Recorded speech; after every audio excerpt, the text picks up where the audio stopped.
नमस्कार दोस्तों, मेरा नाम है राजकीय वर्मा और आप देख रहे हैं रिपोर्टर जी। अगर आपने रिपोर्टर जी चैनल को अभी तक सब्सक्राइब नहीं किया तो सबसे पहले चैनल को सब्सक्राइब जरूर करें, लाइक और कमेंट्स करना तो बिल्कुल ना भूलें। हरियाणा कांग्रेस के भीतर अब चौधर की जंग शुरू हो गई है। इससे पहले मैं मुख्यमंत्री बनूंगा ये चल रहा था और अब चल रहा है कि मैं लीडर ऑफ अपोजिशन यानी कि नेता प्रतिपक्ष बनूं, मैं नेता प्रतिपक्ष बनूं। अब इसकी लड़ाई भी शुरू हो चुकी है। कांग्रेस हाईकमान इस बार मंथन चिंतन कर रही है कि क्या एक बार फिर से हरियाणा कांग्रेस की कमान भूपेंद्र सिंह हुड्डा को ही दी जाए या फिर किसी नए लीडर को आगे किया जाए। और इसको लेकर भी तमाम बैठकें, तमाम मीटिंग, चर्चाएं ये सब शुरू हो चुकी है। और अब इंतजार यह है कि कांग्रेस हाईकमान किसे हरियाणा में नेता प्रतिपक्ष यानी कि लीडर ऑफ अपोजिशन की जिम्मेदारी देगा। लेकिन इस सब के बीच सबसे बड़ा सवाल यह है कि क्या सच में कांग्रेस भूपेंद्र सिंह हुड्डा के अलावा किसी दूसरे विकल्प पर जाएगी, और अगर वो जाती है तो ऐसी स्थिति में कांग्रेस का ग्राफ और ज्यादा गिरेगा या फिर उसमें कुछ सुधार की गुंजाइश है। खैर, अगर कांग्रेस को कुछ अच्छा अपने लिए करना है हरियाणा में तो सबसे पहले अपने जो टॉप लीडरशिप है उनके झगड़े को खत्म करना होगा। और ये टॉप लीडरशिप जिस दिन एक साथ आकर बैठ गई तो आप समझिए कि वहां से कांग्रेस एक बार फिर से बेहतर स्थिति में जा सकती है।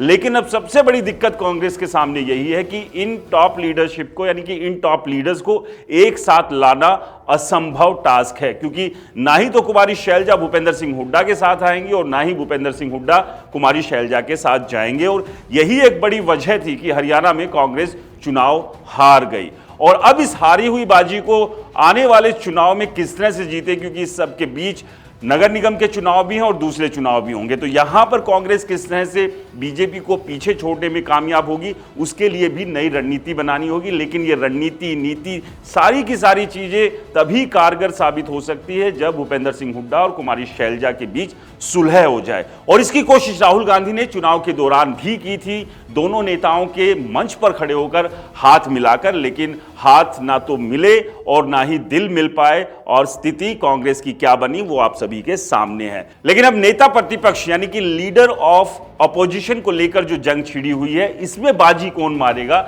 ये बड़ा सवाल है। क्योंकि अब जो पर्यवेक्षक भेजे गए थे कांग्रेस के, उन्होंने तमाम विधायकों के साथ, जो कि 37 विधायक है, उनके साथ अलग अलग बैठक की, उनसे बात की, रायशुमारी की। और इस रायशुमारी में जो निकल कर आया वो कांग्रेस हाईकमान के लिए भी एक संदेश है कि अगर भूपेंद्र सिंह हुड्डा की जगह वो किसी और को नेता प्रतिपक्ष बनाते हैं तो हरियाणा कांग्रेस में और ज्यादा हड़कंप मच सकता है।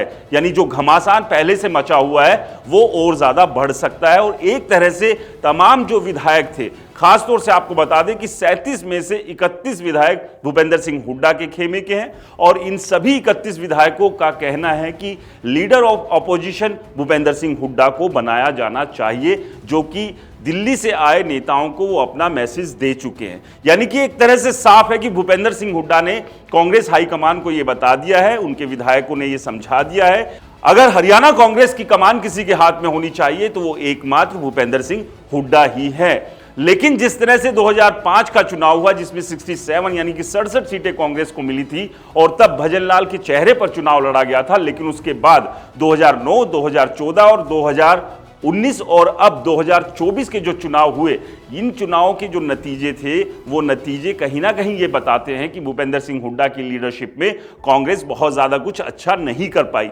अब ये क्या भूपेंद्र सिंह हुड्डा की वजह से हुआ या फिर उनकी लीडरशिप, या जिस तरह से वो अपनी लीडरशिप में पार्टी को आगे बढ़ा रहे थे उसको लेकर जो रणनीति थी उसमें कहीं कमी या खामी रह गई, या फिर जो ये लगातार गुटबाजी कांग्रेस में चल रही है तब से लेकर अब तक, फिर चाहे प्रदेश अध्यक्ष बदले गए हों या फिर प्रभारी बदले गए हों, कहीं ना कहीं उन्होंने सभी को ये बताया कि वो सर्वा हरियाणा में है, उनसे ऊपर कोई नहीं है और किसी को भी उन्होंने टिकने नहीं दिया। लेकिन फिलहाल अभी कुमारी शैलजा ने मोर्चा पूरी तरह से संभाला हुआ है, वो भूपेंद्र सिंह हुड्डा के सामने डटी हुई हैं। लेकिन अब आगे क्या कुछ होगा ये तो खैर दिल्ली से जब संदेश आएगा उसके बाद ही तस्वीर साफ होगी। लेकिन अभी सभी को इंतजार इस बात का है कि हरियाणा कांग्रेस की कमान अब किसको मिलने वाली है।